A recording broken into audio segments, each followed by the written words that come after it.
Hi అండి, నమస్తే. నేను మీ Saritha. Welcome back to Eshwar Saritha channel. ఈరోజు మన వీడియోలో మార్నింగ్ బ్రేక్ఫాస్ట్లో కానీ ఈవినింగ్ స్నాక్స్ టైంలో కానీ ఈజీగా ఇన్స్టెంట్గా తయారు చేసుకునే మైసూర్ బోండాని ఎలా ప్రిపేర్ చేసుకోవాలని చేసి చూపించబోతున్నాను. చిన్నవాళ్ళకి పెద్దవాళ్ళకి అందరికీ ఎంతో ఇష్టమైన మైసూర్ బోండాని ఎలా ప్రిపేర్ చేసుకోవాలన్నది వీడియోలోకి వెళ్ళి చూసేద్దాం. ముందుగా ఒక మిక్సింగ్ బౌల్ తీసుకోవాలి. కొంచెం వెడల్పుగా ఉన్న మిక్సింగ్ బౌల్ తీసుకోండి. అలాగే ఇందులోకి 1 కప్పు వరకు పెరుగుని తీసుకోవాలి. పుల్లటి పెరుగు అయితే మైసూర్ బొండాలు పర్ఫెక్ట్గా వస్తాయన్నమాట. ఇప్పుడు ఇందులోకి రుచికి తగినంత సాల్ట్ని యాడ్ చేసుకోవాలి. అలాగే ఇక్కడ 1/2 టీ స్పూన్ వరకు వంట సోడాని యాడ్ చేసుకోవాలి. వంట సోడాని మరీ ఎక్కువగా కాకుండా ఇలాగ 1/2 టీ స్పూన్ వరకు యాడ్ చేసుకుంటే సరిపోతుంది. ఇందులోకి 1/2 టీ స్పూన్ వరకు జీలకర్రని యాడ్ చేసుకోవాలి, డైజెషన్ కోసమని. అలాగే టేస్ట్ కూడా బాగుంటుంది. ఇప్పుడు వీటన్నిటిని కూడా చక్కగా మిక్స్ చేసుకోవాలి. మీ దగ్గర విస్కర్ ఉంటే విస్కర్ కానీ, లేదంటే ఫోర్క్తో కానీ, స్పూన్తో కానీ, దీంతోనైనా ఇలాగా బీట్ చేసుకోవాలి. పెరుగులోని చక్కగా ఉప్పు అలాగే వంట సోడా అంతా కూడా మిక్స్ అయ్యేలాగా చూసుకోవాలి. ఇలా మిక్స్ చేసుకోవడం వల్ల బబుల్స్ అనేవి ఫామ్ అయ్యి చూసారా. ఇలా బబుల్స్లా ఫామ్ అవడం వల్ల మనం తయారు చేసే మైసూర్ బోండా అనేది ఫ్లఫీగా వస్తుంది. ఇది చాలా ఇంపార్టెంట్ స్టెప్ అన్నమాట. ఇలా ఈ విధంగా తయారు చేసుకోవాలి. ఇప్పుడైతే మనం ఇలా మిక్స్ చేసేసుకున్నాం కదా, ఇందులోకి 1 కప్పు వరకు మైదా పిండిని కానీ లేదంటే గోధుమ పిండిని కానీ యాడ్ చేసుకోవచ్చు.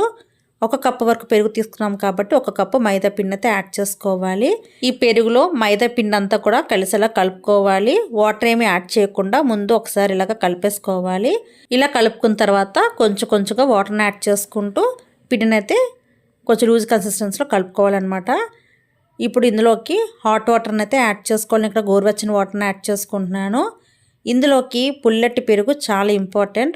మీ దగ్గర పుల్లటి పెరుగు లేదు అనుకుంటే ముందు రోజే పిండి కలుపుకోండి, లేదంటే సాయంత్రం బోండాలు వేసుకోవడానికని మధ్యాహ్నమే పిండి కలిపి ఉంచారంటే పిండి పులుస్తుందన్నమాట. అప్పుడు బోండాలు చాలా పర్ఫెక్ట్గా వస్తాయి. లేదంటే హాట్ వాటర్ని యాడ్ చేసి పిండిని అయితే ఇలా కలుపుకోండి. తొందరగా పిండి అనేది పులుస్తుందన్నమాట. అప్పుడు బోండాలు చాలా పర్ఫెక్ట్గా వస్తాయి. ఇలా ఈ కన్సిస్టెన్సీ వచ్చే వరకు వాటర్ని యాడ్ చేసుకొని చేత్తో బీట్ చేసుకోవాలన్నమాట. 5 నుంచి 10 నిమిషాల పాటు ఇలాగా బీట్ చేసుకున్నారంటే పిండి సాగే గుణం లేకుండా చక్కగా సాఫ్ట్గా రెడీ అవుతుందన్నమాట. మైదా పిండి సాగుతుంటుంది కదా, అలా కాకుండా ఇలా బీట్ చేసుకున్నామంటే పిండి అనేది చాలా సాఫ్ట్గా రెడీ అవుతుంది. అప్పుడు బొండాలు వేసుకుంటే సాఫ్ట్గా చాలా పర్ఫెక్ట్గా వస్తాయన్నమాట. ఇప్పుడైతే పిండిని ఇలా కలిపేసుకున్నాం కదా, ఇందులోకి సన్నగా తరిగిన కరివేపాకుని యాడ్ చేసుకోవాలి. కరివేపాకు బదులుగా మీరు కొత్తిమీర సన్నగా తరిగి యాడ్ చేసుకోవచ్చు. అలాగే ఇందులోకి సన్నగా తరిగిన అల్లం ముక్కల్ని యాడ్ చేసుకోవాలి. టేస్ట్ బాగుంటుంది. అలాగే ఇందులోకి కారం తగినట్టుగా పచ్చిమిర్చిని చిన్న ముక్కలుగా కట్ చేసుకొని యాడ్ చేసుకోవాలి. ఇప్పుడు వీటన్నిటిని కూడా ఒకసారి కలుపుకోవాలి. చక్కగా పిండిలోని కరివేపాకు, అల్లం, పచ్చిమిర్చి ఇవన్నీ కూడా చక్కగా కలిసేలాగా కలుపుకోవాలి. ఇలా అంతా చక్కగా కలిపేసుకున్న తర్వాత ఇప్పుడు పిండిని మళ్ళీ ఒకసారి బీట్ చేసుకోవాలి. చూసారా ఎంత సాఫ్ట్గా ఉందో పిండి అనేది. ఇలా ఈ కన్సిస్టెన్సీలో ఉంటే మనం వేసేటప్పుడు పిండి అనేది ఇలా జారాలన్నమాట. ఇలా ఉంటేనే బోండాలు పర్ఫెక్ట్గా వస్తాయి. ఇప్పుడు ఇందులోకి 2 టీ స్పూన్ల వరకు ఆయిల్ని యాడ్ చేసుకుంటున్నాను. ఆయిల్ని కూడా ఒకసారి చక్కగా మిక్స్ చేసుకొని మళ్ళీ ఒకసారి బీట్ చేసుకోవాలి. పిండిని చక్కగా బీట్ చేసుకొని పిండిని సాఫ్ట్గా రెడీ చేసుకోవాలి. ఇలా చక్కగా బీట్ చేసేసుకున్న తర్వాత ఇప్పుడు ఈ పిండిని మనం కాసేపు రెస్ట్ ఇవ్వాలి. దీనిపైన మూత పెట్టేసుకొని ఒక 1/2 అవర్ నుంచి 1 అవర్ పాటైనా మనం ఇలాగ పిండిని రెస్ట్ ఇచ్చేయాలి. నానబెట్టుకున్నామంటే పర్ఫెక్ట్గా వస్తాయి అన్నమాట. ఒక 1/2 అవర్ తర్వాత నేను మూత తీసుకుంటున్నాను. ఇప్పుడైతే పిండిని కదపకుండా ఇలాగ బొండాలు వేసేసుకోవడమే. దీనికోసం స్టవ్ వెలిగించుకొని డీప్ ఫ్రై సరిపడినంత ఆయిల్ పెట్టుకోవాలి. ఆయిల్ బాగా హీట్ అవ్వనివ్వాలి. ఆ తర్వాత మాత్రమే పిండిని బొండాలాగా ఆయిల్లో వేసుకుంటే చక్కగా పర్ఫెక్ట్గా వస్తాయి. ఇప్పుడైతే చేతిని నీళ్ళతో తడి చేసుకొని ఆ తర్వాత పిండిని తీసుకోవాలి. మనం పిండి తీసుకున్న ప్రతిసారి కూడా చేతిని తడి చేసుకోవాలి. అప్పుడే పర్ఫెక్ట్ షేప్ అనేది వస్తుందన్నమాట. పిండి అయితే ఈ కన్సిస్టెన్సీలో ఉండాలి.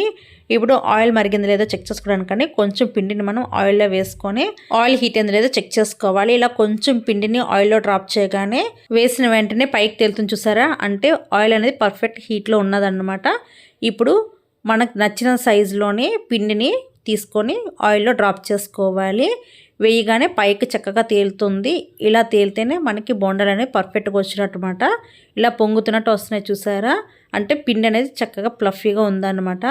ఇలాగే బాండికి సరిపడన్ని బొండాలాగా వేసుకోవాలి. మైసూర్ బొండాలు మైదా పిండితో తయారు చేస్తాము. అలా కాకుండా మీరు గోధుమ పిండితో తయారు చేయాలనుకున్నా కూడా తయారు చేసుకోవచ్చు. మీరు గోధుమ పిండి కొంచెం మైదా పిండి కొంచెం కూడా యాడ్ చేసుకొని తయారు చేసుకోవచ్చు. మైసూర్ బోండాలు బయట క్రిస్పీగా లోపల సాఫ్ట్గా చాలా బాగుంటాయి. ఎక్కువసేపు క్రిస్పీగా ఉండాలంటే కొంచెం బియ్య పిండిని కూడా యాడ్ చేసుకోండి. అప్పుడు మనకి ఎక్కువసేపు అయినా కూడా బయట క్రిస్పీగా లోపల సాఫ్ట్గా చాలా బాగుంటాయి అన్నమాట. రెగ్యులర్గా కాకుండా ఎప్పుడైనా ఒకసారి మనం ఈ మైసూర్ బొండాలు తయారు చేసుకోవచ్చు. ఇన్స్టెంట్గా బ్రేక్ఫాస్ట్ రెడీ చేయాలనుకున్నప్పుడు, లేదంటే పిల్లలు సరదాగా మైసూర్ బొండ అడిగినప్పుడు బయట కొనే పని లేకుండా ఇంట్లోనే ఈజీగా పర్ఫెక్ట్గా తయారు చేసేసుకోవచ్చు. అచ్చం హోటల్స్లో తయారు చేసే మైసూర్ బొండలాగే మనం కూడా ఇంట్లోనే ఈజీగా తయారు చేసి పెట్టవచ్చు. ఆయిల్లో గరిటని అటు ఇటు తిప్పుతూ ఇలా వేయించుకున్నామంటే అన్నీ కూడా ఈవెన్గా వేగుతాయి అన్నమాట. గోల్డెన్ కలర్ వచ్చే వరకు ఫ్రై చేసుకోవాలి. ఫ్లేమ్ అన్నది లో టు మీడియంకి అడ్జస్ట్ చేసుకుంటూ చక్కగా ఫ్రై చేసుకోవాలి. ఎక్కడ మాడిపోకుండా చక్కటి మంచి రంగు వచ్చే వరకు వేయించుకోవాలి. హీట్ అనేది చక్కగా మెయింటైన్ చేస్తూ ఉండాలి. అప్పుడే ఆయిల్ అనేది ఎక్కువ పీల్చుకోకుండా మైసూర్ బోండాలు చాలా బాగా వస్తాయి అన్నమాట. ఇప్పుడైతే చక్కగా వేగిపోయాయి కదా, వీటిని ఆయిల్ నుంచి తీసుకొని ఒక స్టెయినర్లో వేసుకోవాలి. లేదంటే టిష్యూ వేసిన ప్లేట్లో కానీ వేసుకొని సర్వ్ చేసుకున్నామంటే చాలా చాలా బాగుంటాయి. ఇప్పుడు ఈ బోండాలకి కాంబినేషన్గా టమాటో చట్నీ కానీ, ఆనియన్ చట్నీ కానీ, లేదంటే కొబ్బరి చట్నీతో కూడా బాగుంటుందన్నమాట. నేను ఇక్కడైతే టమాటో చట్నీతో సర్వ్ చేసుకున్నాను. చాలా టేస్ట్గా ఉంటాయి. మీరు కూడా ఒకసారి ట్రై చేయండి. బయట క్రిస్పీగా లోపల సాఫ్ట్గా చాలా టేస్టీగా ఉన్నాయి. మీరు కూడా తప్పకుండా ట్రై చేయండి. నేను తయారు చేసిన ఈ మైసూర్ బోండా మీకు ఎలా అనిపించింది అనేది నాకు కామెంట్ బాక్స్లో షేర్ చేయండి. ఈ వీడియోకి ఒక లైక్ అయితే ఇవ్వడం మర్చిపోవద్దు. ఈ రెసిపీని మీ ఫ్రెండ్స్ అండ్ ఫ్యామిలీ మెంబర్స్కి షేర్ చేయండి. మరొక మంచి వీడియోతో మళ్ళీ కలుసుకుందాం. Till then thanks for watching this video and bye.